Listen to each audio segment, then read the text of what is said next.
they would sell your black ass. Welcome to O Block by King Von. Alexa, play Welcome to O Block. I want to go do fun stuff as the police. Does that make sense? No. Chinese on Chinese crime? I don't That's know, 'cause bro. I'm they're not all fucking Chinese. Asian. I don't know. I think I do want to hang with a bad bitch. Nothing's too sensitive for us to hit on. I think that black people love to kill black people. There's no such thing as reverse racism. I think there has been a little bit more pandering toward LGBT. Hold on, bro. Let me get that right. I'd rather go after the dope boy who's killing people with his drugs. I'm gonna be your daddy today. LL Bean, White people can be victims of racism as well. playing devil's advocate. Jamie, you know what song that is? Bro, his name Ethan, bro. So what's the solutions? Daddy Tyrone? Where do white men fit in being a protected class? All right, guys, welcome back to Off Duty Opinions. I'm your host, Anthony, with my two co-hosts. JJ? Ty. Absolutely, man. How y'all boys feeling? Feeling Good, pretty good. man, I'm good. Feeling pretty good overall. We got the juices flowing already, so the apple juice. Apple juice, absolutely. Yeah, the apple juice. We back. We are. We're back for We another are one. back. Episode 2. Yes, sir. We're still Episode here. 2. Yep. We're still here. Yeah, listen, we want to thank you guys for tapping in with us for episode 1. We got a lot of good feedback. I'm going to be honest, guys. I was a little nervous about throwing out episode 1. Was y'all? No. You wasn't This is nervous what about I it? do, bro. Nah. Ty? Yeah, a little bit nervous. Why? Just a little bit. Just censorship. Can we really express ourselves the way we would like? So we're not supposed to be castrated for our opinions, but I feel like that happens most of the time. Yeah. But yeah, man, I was a little nervous, man, throwing out episode 1, especially like leading up to it. Because, I mean, we flooded our Instagram with a lot of clips, and most people like the clips. Some people didn't like the clips. But we wanted people to understand that, like, listen, it is not our it's not our intentions, right? And that's a big word that I always like to lean into. It's not our intentions to offend someone or offend even a group of people. Like, we're not purposely doing that at all. What we're doing is we're sitting down at the table as men, as professionals, and as friends, and we're talking about current events. We're talking about culture. We're talking about our job, and we're trying to do it in a way that we're not intentionally offending anyone. You know what I mean? But we do understand that people will get offended by some of the stuff that we say. And that's absolutely fine. But we wanted to create this platform called Off Duty Opinions to help people understand that it's okay to disagree. It's okay to have a difference of opinions when it comes to different things. But we can also get up and leave and have a good time. I'm not saying that you have to subscribe to what I believe, or I can subscribe to what you believe. We can also coexist with having a difference of opinions.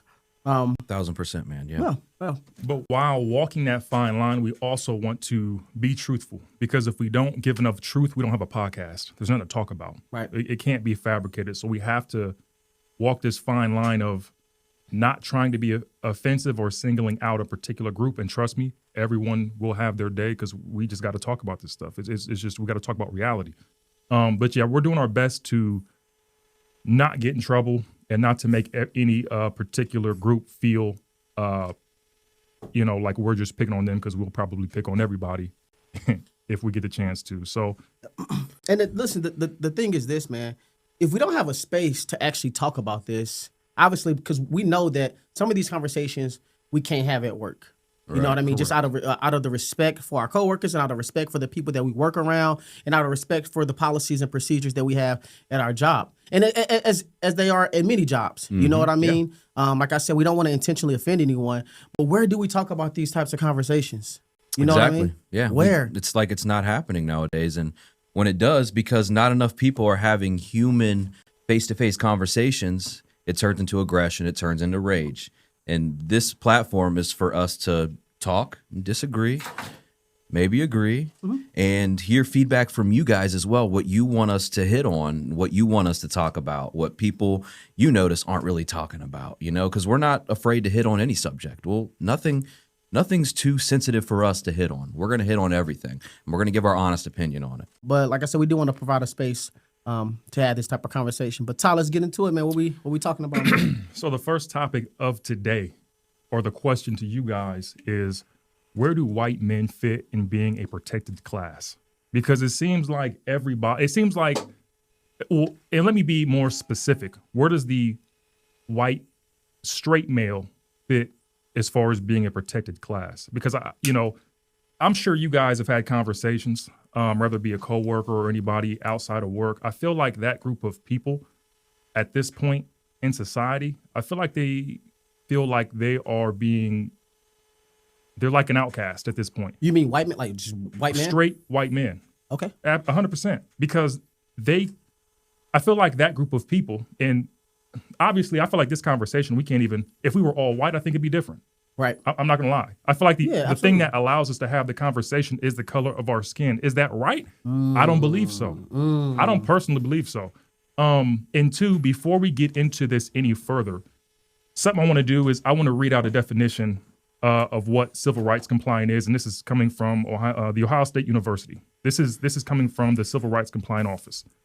So the protected classes include age, ancestry, color, disability, ethnicity, gender identity or expression, genetic information, HIV/AIDS status, military status, national origin, pregnancy, race, religion, sex, sexual orientation, or veteran status, or any other basis under the law. So that's pretty much everything. And to me, So if you got HIV, you're a protected class? correct. Well, here's the fun fact is that really underneath law, everyone's a protected class. Every class is protected. It isn't just black, gay, whatever, or a woman. And I feel like even me, that's what I thought it was. I thought it was only something for them. Right. So, but that goes into my point because I feel like most straight white men don't feel like that. I feel like it just proves my point even more because I feel like they don't know that. Based off of my own experiences from what I've seen in the world, I feel like they are kind of outcasted a little bit. That's how I feel. That's my own personal opinion. What do you guys think? White? Yeah, I think white men especially are the enemy of society nowadays. Going against white people because the color of their skin is racism. There's no such thing as reverse racism. There's just racism, period. And white people can be victims of racism as well. So, okay, I definitely agree with that last statement. To answer your question, you said there's white people or white men feel White like straight men. white straight men Yeah. feel like they are a protected class. They feel like they're not protected. Not protected. I don't know why the struggles. It seems like there's a new struggle almost every year or every political year. You know what I mean? For example, we talked a little bit last time about how the Democrats, they pander to the black community, right?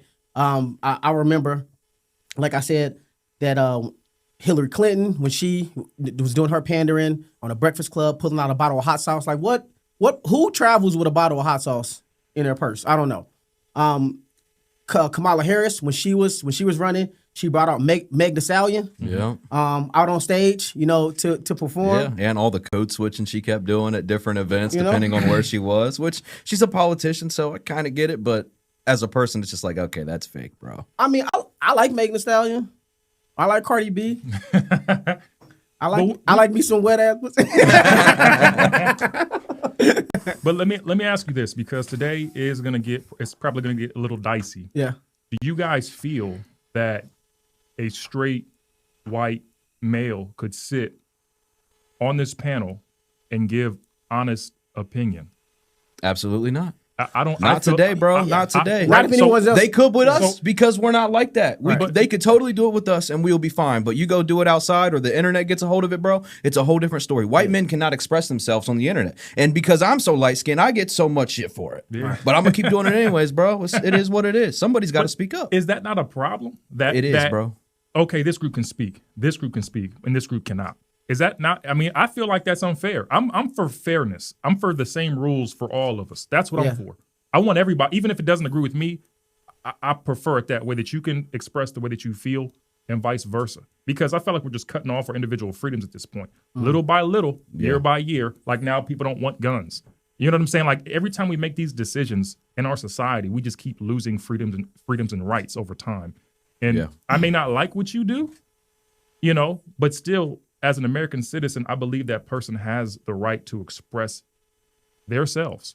I think that one could argue that because of the inequalities that black people of color, or even minorities in general have suffered up until let's give a hard line of civil rights, 60s and 70s, and even some that are happening in these days. I think one could argue that because of the sufferings of all these other classes, that it makes kind of white men feel like, okay, well, you guys were providing the suffering versus the opposite. Does that make sense or no? A little bit. I still stand by what I said. I feel like everyone should have the right to express themselves, regardless of your skin color, your whatever you are. That's just how I feel about it, man. I feel like putting somebody's head under the water just to lift somebody else up is not the right thing to do. I stand by that. I don't care what color you let me are. ask you a question. That's good. So what's the right thing to do then? Let everybody speak and feel how they want to feel. Everyone should have the right to express themselves, man, regardless of your religion, color, sex, race, whatever you are. Right. But if we went and grabbed any white male off the street, he will not do this. And there's a reason for that. What do you mean? Like, if we gave him, hey, we're going to talk about these things, because we don't know what each other are going to talk about. We just know the topics. right. There is not a lot of white straight men that would sit down with us and have a conversation about what we're going to discuss. Right. They don't feel comfortable. They will be attacked. They will probably lose their jobs. And the only reason why we can talk about some of this stuff is because of our race. Well, let me ask that's up. Yeah. I mean, that's I agree with you, but let me ask you a question. So, like, what do you think these folks will say that will either necessarily get them in trouble, or that it will be frowned upon if they I got you. if they say what they really mean? I will simplify it. I will say this. If, JJ made a very passionate comment about Black Lives Matter. Right. If JJ was a white male, He's half white. he is half white, but it doesn't hit the same. If a white male says that in the same exact position, I feel like the penalty would be different. I truly feel like that. And I know, where's the camera at? I know for a fact that most of you white men out there who are straight feel what I'm saying. I know what I'm talking about. Right. I'm just giving the truth. Right. People may not want to hear it. It may make them feel not so fuzzy, Yeah. but that's the truth, man. So only certain people can express how they feel because of the way they are born, whether it be the color of their skin or whatever else it may be. So I mean, I'm just not personally for that. I don't like it. I feel like we should all have the right to, if you don't like me, cool. You should be able to say, hey, I don't like Johnson. I don't like Ty. I don't like Ant. I don't like Right. Young. And nothing should happen. Yeah, no, I absolutely 100% agree with that. And I'm not disagreeing with you at all on this matter, at least. I'm pretty sure there are some things, we go. Yeah, we got We're gonna disagreements, disagree, man. you know what I mean? But Yeah, it's cool. But like I said, I think one could argue that, and I was born in 1990, bro. You know what I mean? So I don't know much about, and it's a shame on me, I don't know much about my history prior to then. Obviously what just was taught in school. But I could still argue that one will say, that because historically, white men were introducing slavery or introducing these laws when it came to civil rights, being the conductor of treating people unfair, that how can we now, I'm not gonna say treat them as victims, but also in the same breath say, well, because we have to treat everyone equal, you know what I mean? But I think that's why they get a little bit more pushback, because historically white men and I guess white people in general were the ones that were kind of introducing this stuff. That's funny you say that, because Am I wrong on that or no? no. So I think context means something, and I think it's very important for this conversation that we're having and about to have. So the white men, or I don't know what white means, because I mean there's French, German, whatever, there's everything. So how come no one mentions the Arabian slave trade? How come nobody mentions that? And also too, yes, Europeans had more guns and they had ships. They were advanced as far as war was concerned, but they didn't have enough bullets to kill all the Africans on the West Coast to take those slaves. You know what really happened? What? Blacks sold blacks. Yeah. Blacks sold blacks, but no one ever talks about it. Not in a book, not in a movie. Nobody will mention that. It's just it's white people. They did it all. And I'm not pandering. I'm just telling the truth. These are facts. They have castles that were set up. If you didn't belong to someone, an important tribe, they would sell your black. That's the truth, man. So the Africans did not want those Africans, so they sold them for their own benefit, man. So let's do this. Let's kind of bring it to today, right? And let's do it in a more of a hot topic, when it comes to policing, right? Okay. Let's say police, obviously, within the last probably since 2014, 2014, which is the Michael Brown, shooting in Ferguson. Since then, the media, the media has really hyped, white officer, black victim. Within a lot of police involved shootings, you hear very little national news about white officer, white victim, black officer, black victim. It's generally the narrative that is being pushed is white officer, black victim. So how do you think current white police officers, how do you think they feel about either doing their job or being vocal about doing their job when they already looked at as this terrible person? And I know some good white men and white women that are great, phenomenal police officers and are extremely fair. I also know some white men, white women, black men, black women that are terrible police officers that you can tell outside of work, y'all ain't nothing. You know what I mean? As far as whether it be, could be, the fact of the matter is this, are there racist police officers? Yes, there are. Right? Yeah, there's racist people everywhere. Are there 1000%. racist doctors? Yes, there are. Absolutely. Are there racist lawyers? Yes, there are. You know what I mean? So, but how do you feel that these folks feel when it comes to performing their jobs? So one, I feel like it makes them less, I don't want to say willing. They're more scared to perform the job because of the societal status. Because of where we're at today. They're afraid of paying that penalty. They're afraid of losing their jobs, being sued just because, even if they're in the right, just because of how they will be looked at due to social politics. So, and I'm going to go on a tangent, and yes, these are off-duty opinions, but what I want to do and what I want to try to do is provide some facts, and hopefully that'll really explain where my opinions are coming from. So I'm gonna do a bit of a reading here because I think it's very important to I didn't know you could read. Hey, Look at that to have sweater, a bro. context. I got the half zip today, right? Yeah, you do got the half zip on. That's Professor So Johnson. according to Statista, a total of 1,173 civilians have been shot by police in 2024. We have a breakdown by race. Other was 39%. No, not percent, just of the 1,173 civilians. So other was 39 people. Hispanic, 177. Black was 248. That's a jump, right? Unknown was 324. And here's a kicker. White was 385. But I'm not done. Let me finish cooking. An argument for that number skew might even be, well, there are more whites in the U.S. than blacks. So, of course, there will be more whites that were shot than blacks. Okay, cool. Well, here's something that I have to say about that, another fact. According to the Criminal Justice Information Services Division, the FBI website, the FBI took a sample size of 2,906 African Americans who were killed in 2019. So we have one victim and we have one offender. Here's the breakdown of offenders. So when I give you these numbers of these people, these are the people that killed that group of 2,906 African Americans. So I want you to really follow what I'm saying. So we're not talking about just like police involved shootings. This is in general. In general. Yeah, this is in general. So out of those 2,906 African Americans who were killed in 2019, here's the race of the offender breakdown. So other was 23 killers, right? Unknown was 63 killers.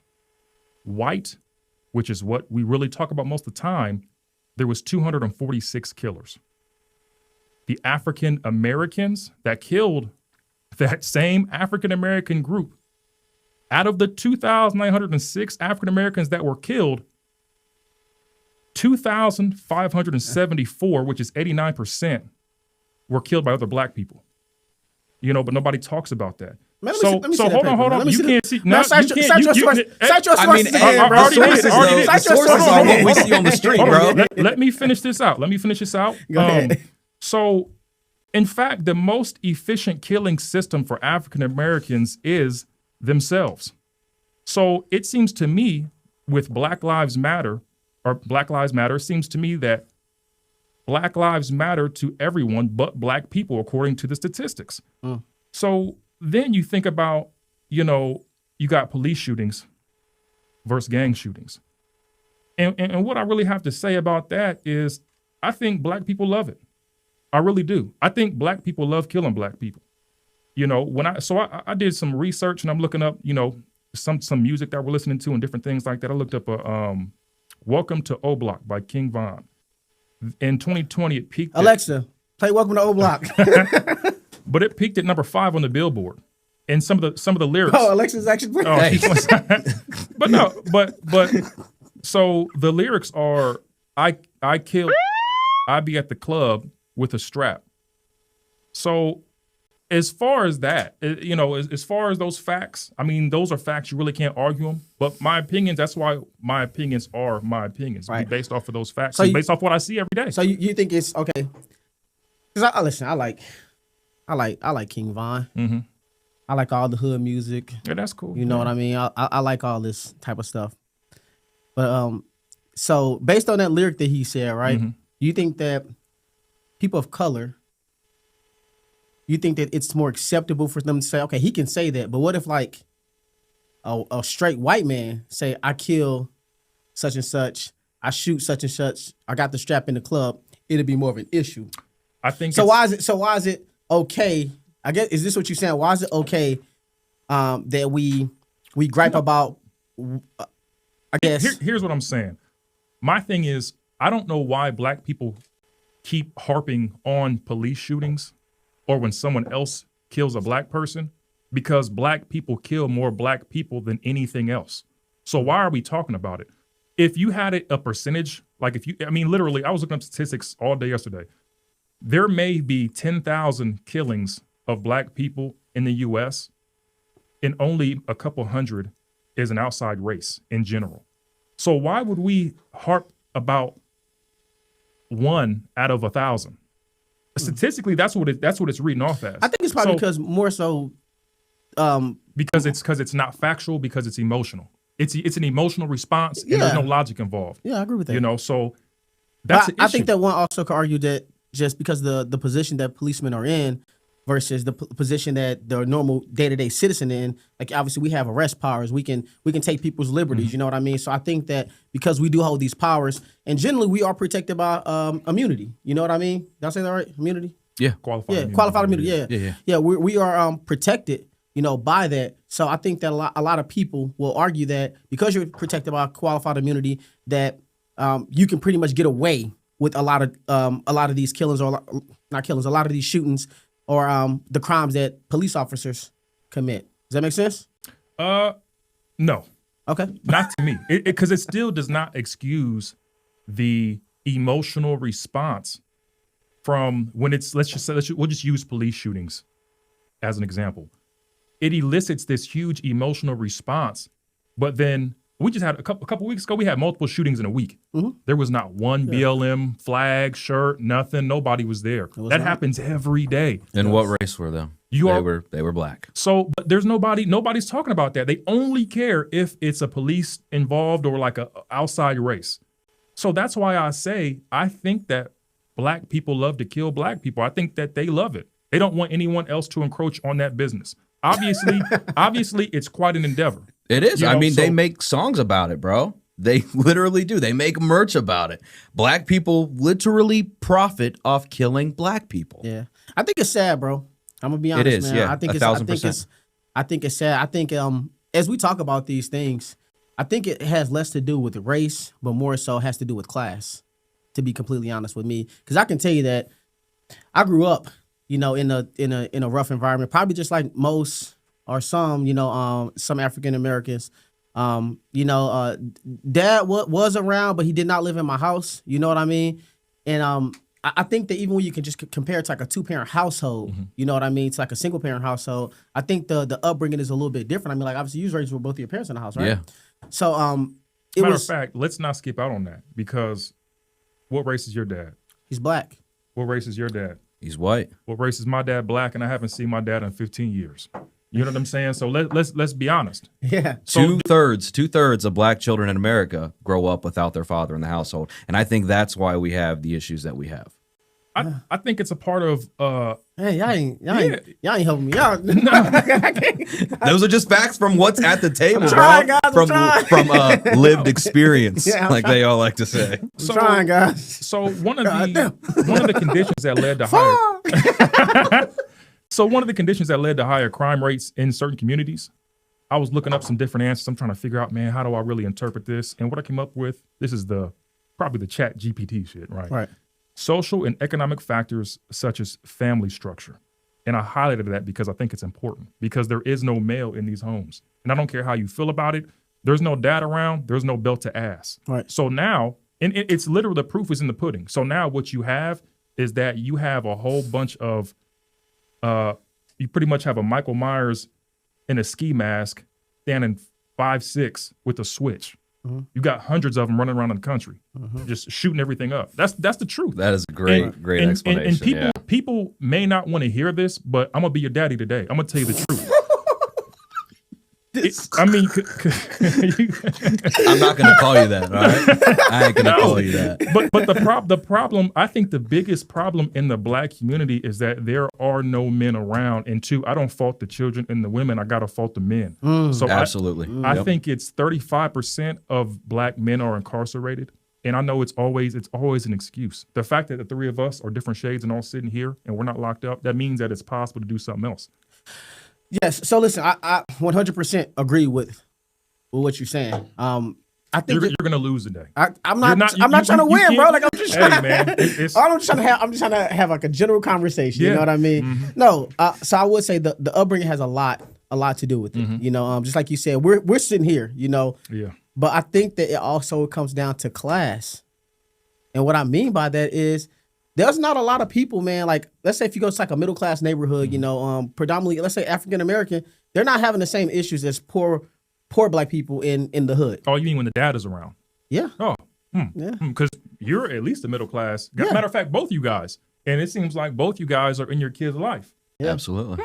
I'm just you can't get out of this. I don't box you in. You cannot get out of this. Right. So what's the solutions, Daddy Tyrone? So I think that what we're doing is that we always want to say, oh, it's the white man. Oh, it's this. It's the police. It's, man, cut that bullshit out. You need to be at the home. You need to take care of your kids, man, and be there for them. You know, it all starts with the man, I believe. Because I think in our group, and this is like, we're all black guys. I think for our group, there's not a lot of high performance men. I'm gonna be honest with you. And I think I said this on another podcast, but if you look at the wealth distribution, you have every race, every nationality of man, and black men are always at the very bottom, especially when you take out athletics. So no more NBA, no more NFL, no boxing, nothing like that. We fall at the bottom. So obviously there's not a whole bunch of eligible men that can even afford to take care of their families because we're not doing what we're supposed to be doing in the first place. So let me ask you a question. So Yeah. how did you grow up, and when did you realize, I guess, this shift in thinking? Okay, so how did I grow up? Yeah, just So- real brief. Real country and then real hood. So it was kind of, the switch was crazy.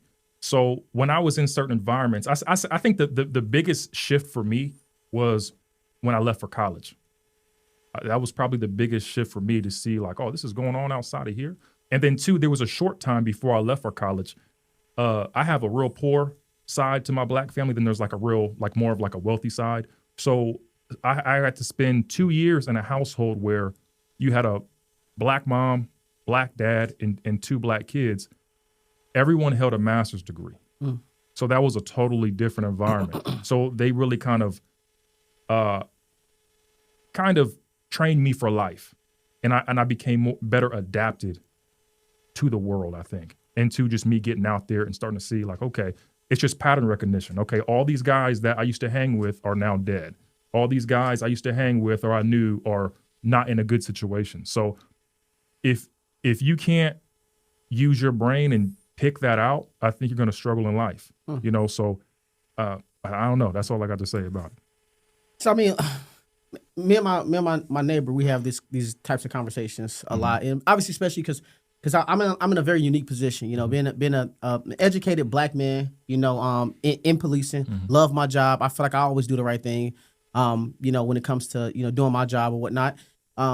But we have these conversations on how did we get here? Was there systemic issues, racism, inequalities that led the black community, to where they are, and they can't get out of it? Because I always have the conversation of, are we just stuck? Because you see, like, let's say you see wealth. I don't come from a wealthy family. I have friends that are not the same race as me, and they come from an inheritance, or they, you can just tell that, their grandfather. I brought a tractor today. I could just Huh? You bought a tractor? Hold on, bro. That's some shit he would do. Yeah, that is some shit I would I do. brought a ride lawnmower. Right? Oh, dude. I got one. Oh. And this lawnmower is kind of old. You know what I mean? It's not. I bought it used, Facebook Marketplace or whatnot, and I bought it from this old man, a very nice older gentleman, probably from the country. He drove it all the way to my house on his trailer or whatnot, and you can just tell. We were talking. He has this big farm or whatnot. You can just tell that when he passes, someone in his family will get that farm or get that house or whatnot. You don't see that often, man. In the communities that we live in, because I think I'm gonna be honest, man. I think that being black, we're always playing catch up, bro. You know what I mean? I think that we are probably an anomaly. I think a lot of that is by choice, in my opinion. I think a lot of that is by choice, by decisions that people in the black community make. But how so? And I'm gonna quote my neighbor, on this one. Shout out to you, Bill. You say by choice, but if we cannot get out of this system of always playing catch up, how do you choose?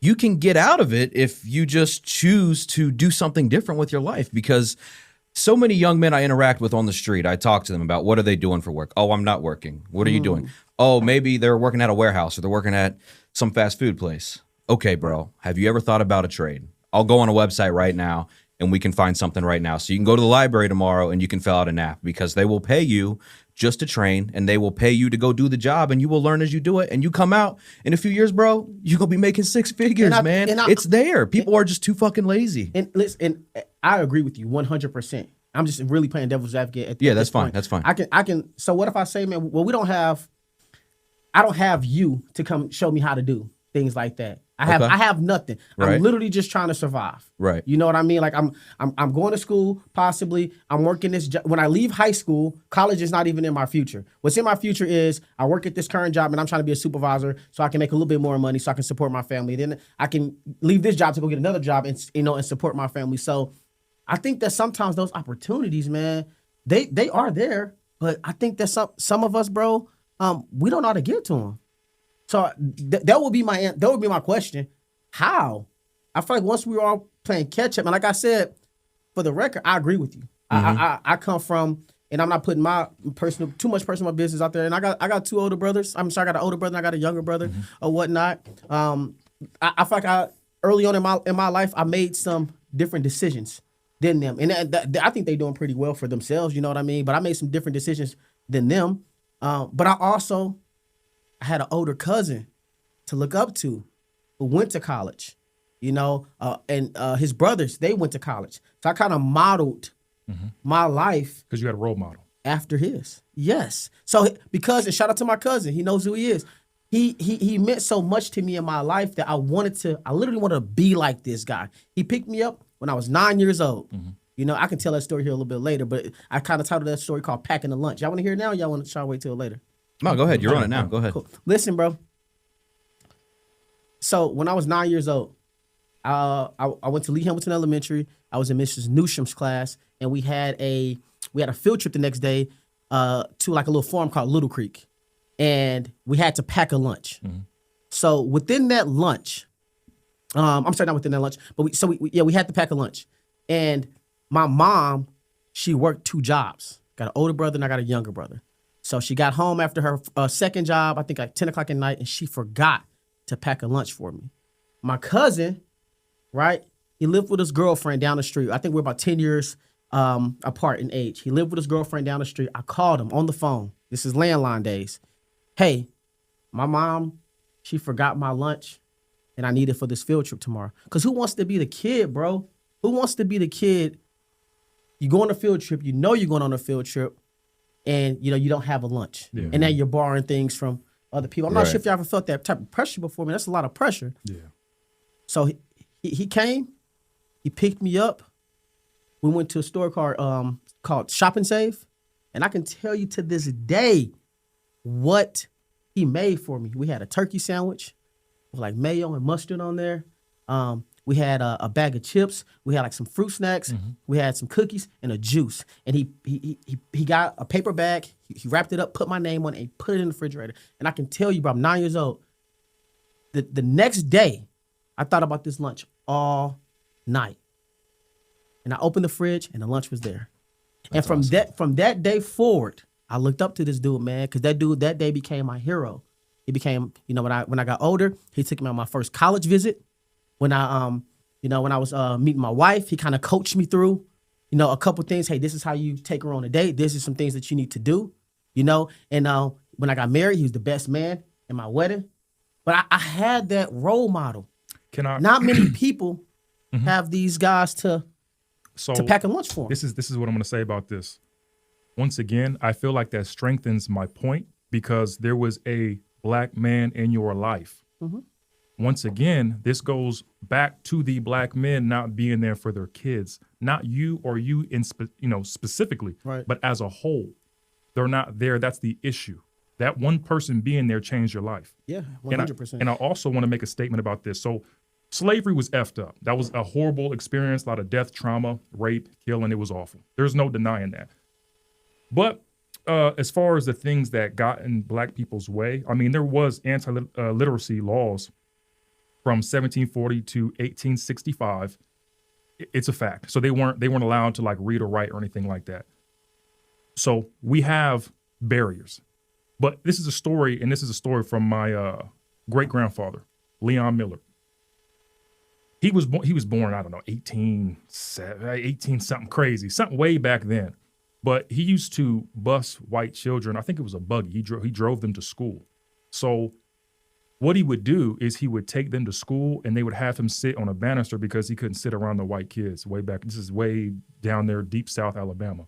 So what he did is he didn't steal, he acquired a pencil and he took a lunch bag from one of the kids and he ended up writing down what each letter was, learning how to read and write himself. So my point is, yes, there are barriers, but it's still important for black people to make it happen themselves.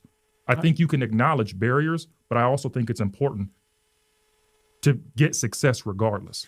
Yeah, bro, I 100% agree with you on that. You know, man, you hear a comment saying, even me, man, to this day, I got it out the mud, bro. You know what I mean?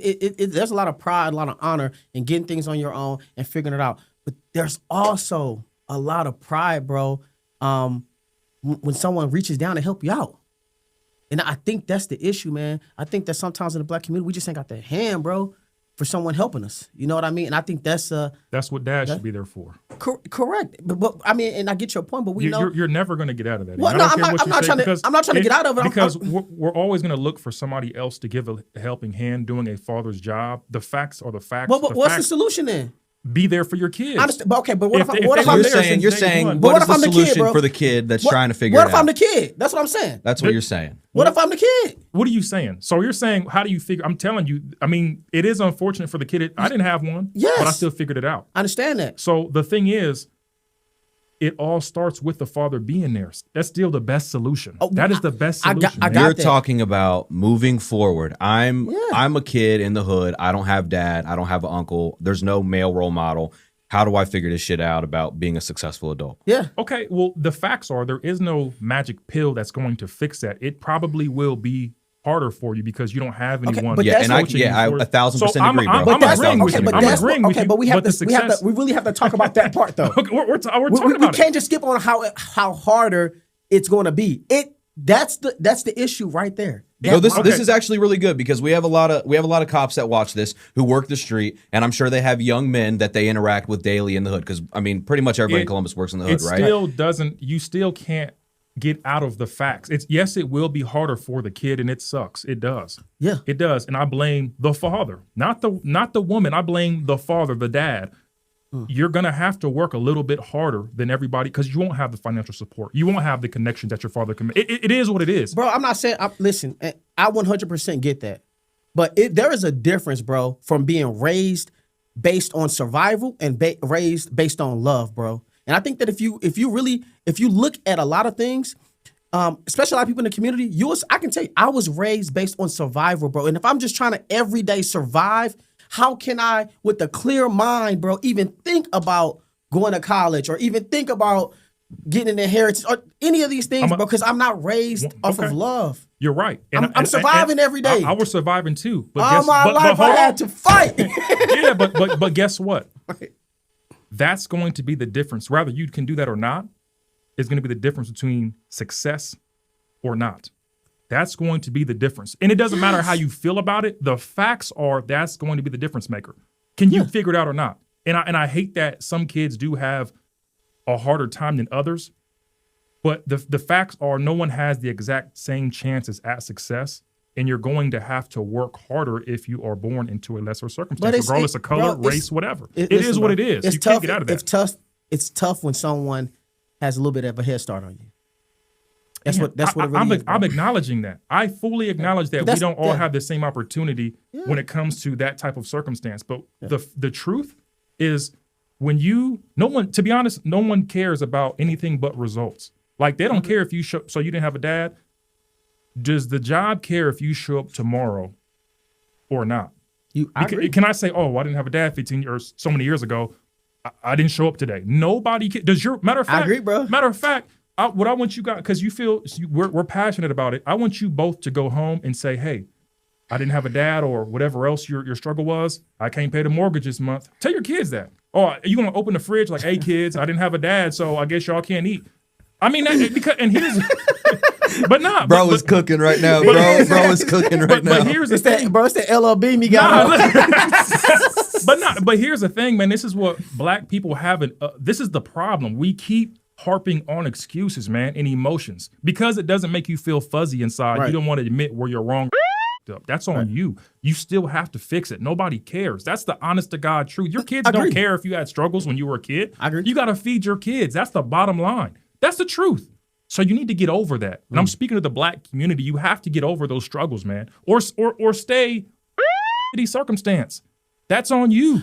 So I do agree that a lot of black people sometimes we do like to be victim a lot, bro. All the time. Sometimes we do like to be victim. Yes. A lot. I think that's it feels good. Yeah, it's easy. It's comfortable. It's easy. It means I don't have to do shit right now because I can just blame it on everybody else. Yeah.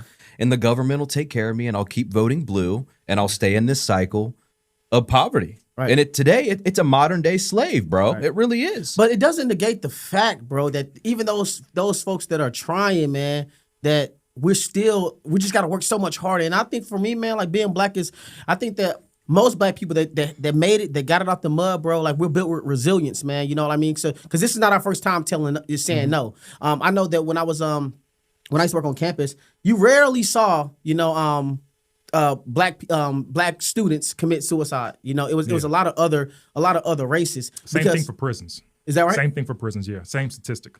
I think it's probably because like we've been let down and disappointed so much. So when we get into our real world, it's like we've heard this before, and that's the thing I try to teach my kids. You know what I mean? Like, I feel like as parents, you know what I mean, that it's our job to teach our kids. We have 18 years or however long with our kids to get them ready for society, and that's not always telling them yes. That's disciplining them, when they need certain types of discipline. So when they do get into the real world, they're not shocked, to these things. Similar to like in the police academy, we go through all these scenarios in the academy where we're induced with stress and duress. Where when we get to this run on the street that's real, we know what that stress feels like. So now we know to operate, and we can just immediately go back to our training. Does that make sense? That makes Absolutely, sense, yeah.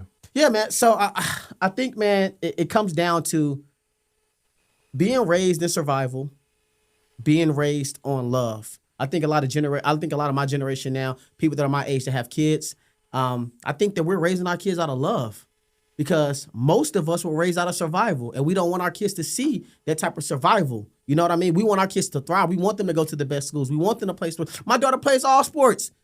Bro, like we're literally this week, man. We're practicing like 4 times. Mm-hmm. She has like 3 games or something like that in one day. You know, and guess what? I'm gonna be there, because guess what? When I was younger, I didn't have that opportunity because my mom was working, and my mom did. Man, shout out to my moms, man. She did the best that she could with the time that she had and the resources that we had. When growing up, you know, I had decent clothes, which is another thing. I think the priorities when it comes to, you know, when it comes to the black community, I mean, listen, don't get me wrong, we'll show up looking nice. You know what I mean? We'll show up. If you look at the stats on who buys the most Jordans or name brand stuff, it's generally a lot of black people. And the stats were who shows up the latest too. It's right. The black people. Man, you showed up late today, bro. Chill out, bro. Hey, I can't speak on that. Hey, it's for a good reason though, and you guys bro. will see in a little bit. You showed up late today. It's for a good reason. You know, and I don't want you guys to think that I'm totally disconnected from the culture. There was a song played by Sexy Red and Key Glock. You know what it is? No, Nope. It was what was it? Hang with a bad bee or Don't something? look at me, bro. You know I don't know that. Yeah, You know them completely. song. You know them song, Jamie. You know what song that is? Jamie, bro, his name Ethan, bro. Nah. So this thing was playing for like a week straight. I was like, oh, that's good. I don't want to hear that garbage. And then one day it just clicked, and I said, you know what? I think I do want to hang with a bad. I said, you know, what? I said I kind of like this, so I kind of started liking it after so long. It influenced you. It influenced me a little bit. Yeah. So maybe something's in the music. I don't know. Right. I mean, we talked about Meg Thee Stallion earlier. Yeah, we did. What man doesn't like wet And all that cake. a dussy? A gay man. That's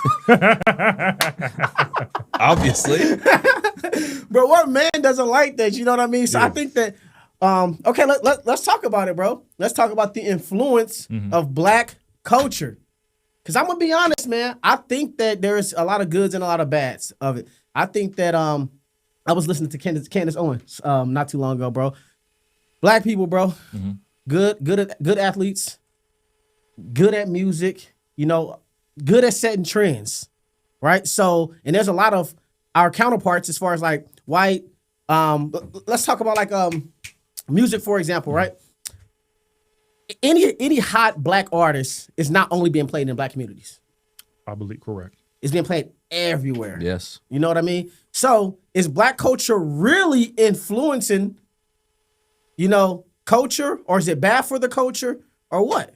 Because that same music that's getting played in the hood is also getting played in Connecticut. And I think it depends on what type of black culture you consume, because I believe that there are positive aspects of black culture, and I believe there are negative aspects. And I feel like the one that gets the spotlight is the negative aspects because of the black on black crime and it being so high and stuff like that. And you look to something to point it to, and that negative aspect of black culture is very real and it's very influential. But there are other aspects of black culture, like you don't really see it as much, dude, but especially down south. The big family gatherings on Sunday, the dinner with grandma and your aunties and everything like that. All the kids running around talking about how important family is. You're praying before meals. That is special. That is a very important aspect. I think that's one. I'm glad that you touched on that, man, because I think that a decent saying is, you know, a family that prays together stays together, right? Yeah. And our family reunions, bro, are lit. So me being mixed, my white side, love them to death, man. Right.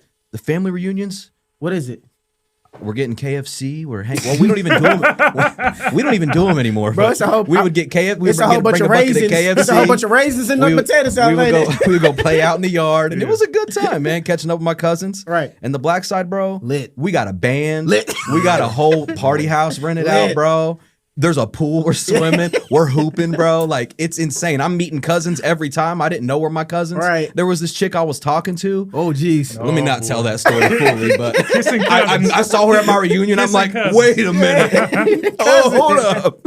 No, bro. I think that it goes back, bro, to those early years of slavery, man. That when people had to be together, you know what I mean.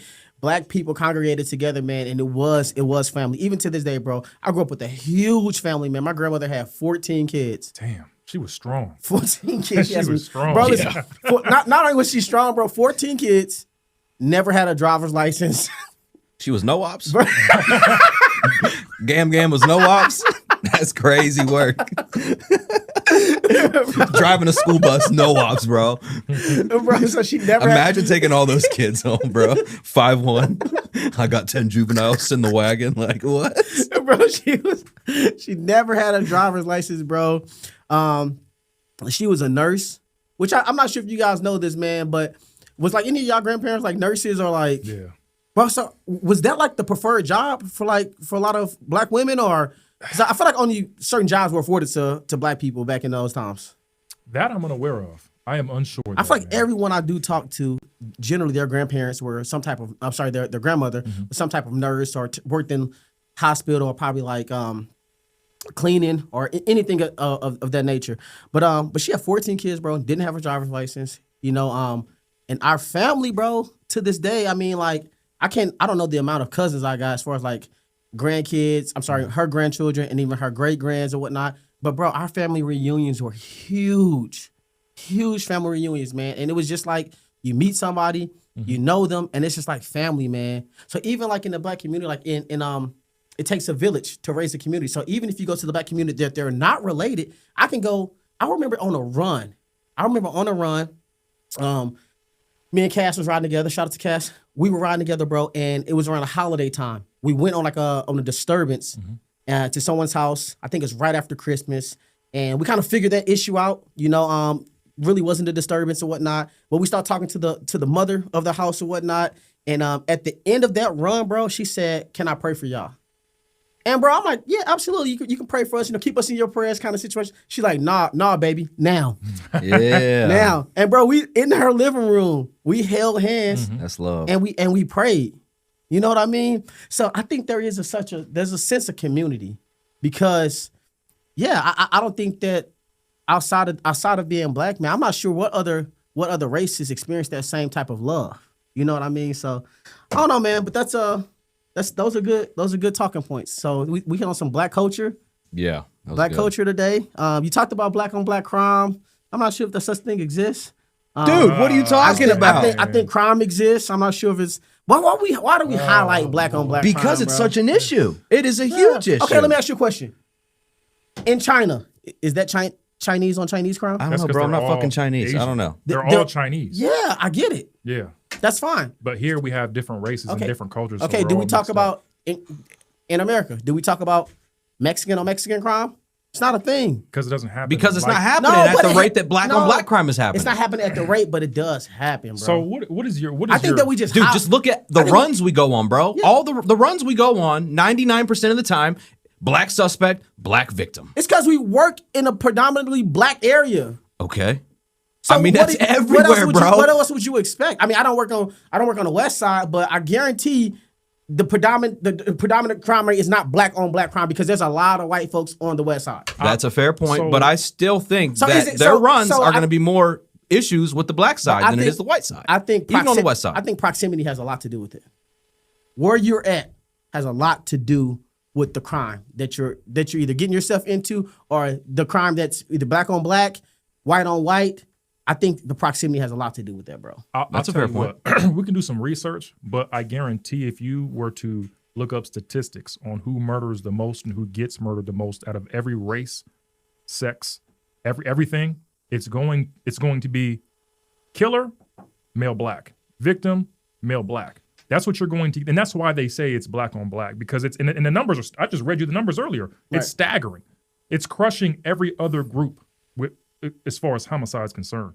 But yeah, it's going to be affected everywhere depending on where you're talking about, what city, what town, what state. Yeah, but for the most part in this country, male Black kills male Black. That's typically what happens. You got 13% of the population making up 50% of the crime. Yeah, Yeah. Well, you can't argue with those numbers. I mean, those are factual numbers. Yeah. So I do agree with that, and I'm not here to say, why does that happen or whatnot. But I'm just saying, like, I feel like that's always highlighted.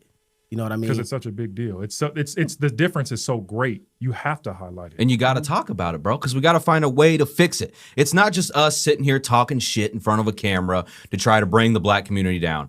We do this because we want to find a solution. We want to create a solution so where, I mean, honestly, bro, we don't want to go on all these runs all night, bro. I want to go do fun stuff as the police. I want to go after real bad guys. I don't want to keep going after some black dude that stole another black dude's car. I mean, yeah, it's a crime, but I'd rather go after the dope boy who's killing people with his drugs. So once again, what are the solutions? The solution is to Because we can identify the Yeah. problem. So What are the I solutions? got a metaphor. Prosecution is part of the solution. What are the solutions, LL Bean? So I feel like we'll just isolate the black community right now. I feel like Why we gotta isolate the black community, bro? Because you have to identify the issue in order to fix it. So I feel like what we want is it's almost like going to a doctor. You hire a doctor to just tell you you're okay when you have a cancerous tumor on your liver. You don't want them to tell you the truth. You want them to say, hey, you're okay, and sign off on your paperwork and send you home. We're doing it wrong. What we really need is for the doctor, which is us, to say, hey, we have a problem here. We have to fix it. It has to be fixed internally. No one else can fix your problems but you, not the government, not anyone else but you. And until we can all look at ourselves and say, hey, we're pretty jacked up. We got issues. Let's work on plans. Let's work on a plan to fix them and then fix them. It's going to be the same thing. So once again, sir, what are the solutions? I think, to my opinion, bro, a lot of the solutions resolve with prosecution because and I know you guys do too, and other cops that are listening do too. We run into the same people that we arrest all the freaking time, bro. Just on Sunday, I had to go on a run involving somebody that I had arrested before, filed warrants on before. And when I pulled him up, dude has 3 different warrants already. Why is this guy out on the street? So he's a violent felon and he's still out on the street victimizing people because the call was for a victim calling me about this person. And obviously I can't get into specifics of anything, but it goes back to the prosecution. Our prosecutors aren't holding people accountable. Therefore, they know, I can go commit a crime. I'm just going to get out anyways, and then I'm going to go do it again because there's no accountability for me. So one will argue, playing devil's advocate, that you, sir, just want to put, and I'm not sure what race that person was. I think we all know. Okay. That you want to put another black man in jail, that you, sir, want to take another black man from his family by keeping them in jail. How do you respond? Yeah, that's fine because we got to teach accountability. And it sucks because I don't think this guy's a father. He's young. I don't even think he's 21 years old, but maybe he's a father. There's got to be accountability, and that son has to learn accountability. My dad screwed up, and now he's not here. But what sucks, it sucks on that child, bro. There's no getting around that because now somebody else is going to have to fill dad's role. And I don't know how y'all feel as men, but I'm not going into a single mother's house and raising somebody else's kids, bro. And I salute all the men that do that because that takes a real man to be able to do something like that and look we'll past touch on that. that on the relationship segment of it. Yeah. No, man, I think that there are solutions, man. And I think that us three and who we are, based on the character that we have, based on the profession that we work, I honestly think, man, that we are the solution. This is what I mean, man. We encounter so many people on our day-to-day lives. With the kids, with me being in my kid's life. You know what I mean? That's a part of the solution, as you mentioned a little bit earlier. When we're on the street and we're talking, to any group of kids, Mexican, white, black, orange, Asian, whoever it is, right? We're talking to these folks. We're providing them with the solution. With an impact that we're saying, hey, listen, I grew up just like you, and I'm telling you that there is a way to get out of this stuff, man. So I think that us, man, being proactive in a lot of things, not just going to work and doing the job, but also just going to work and being very intentional about the things that we do. You know what I mean?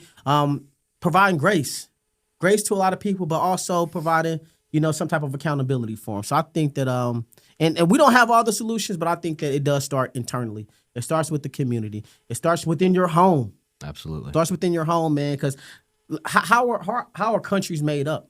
Countries are made up based on your home. The nuclear family. And that your home multiple homes makes up a community. Multiple communities makes up a city. Multiple cities make up a state. Multiple states make up a country.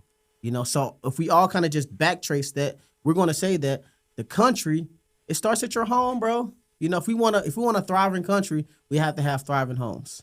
And I think that my stance is I think there's a lot of accountability that needs to be taken within the Black community. I think there's also a lot of accountability that needs to be taken the white community, the Asian community, the Mexican community, all these communities, you know, to make their communities a lot better.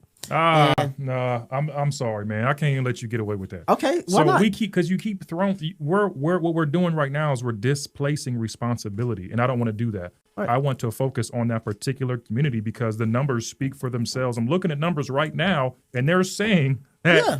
the Black community. I want to be clear when I'm saying that the Black community is out of control as far as this homicide and this craziness is concerned.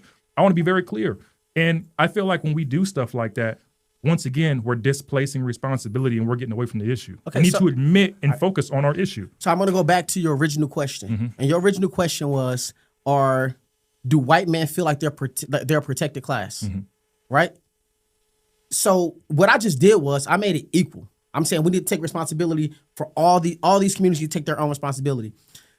So when you ask are white men a protected class, I don't know, man. Because it's not equal. Life isn't equal, man. So, saying that's how I'm just telling the truth, man. The honest to God truth.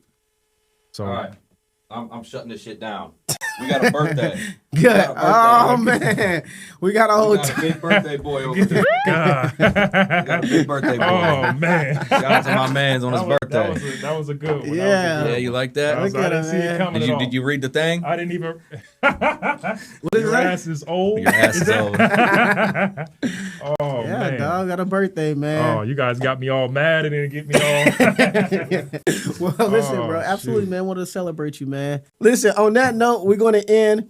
Thank you guys so much for tuning into this episode of Off Duty Opinions, where real conversations meets unfiltered opinions. We appreciate you guys, and we'll see you guys next time.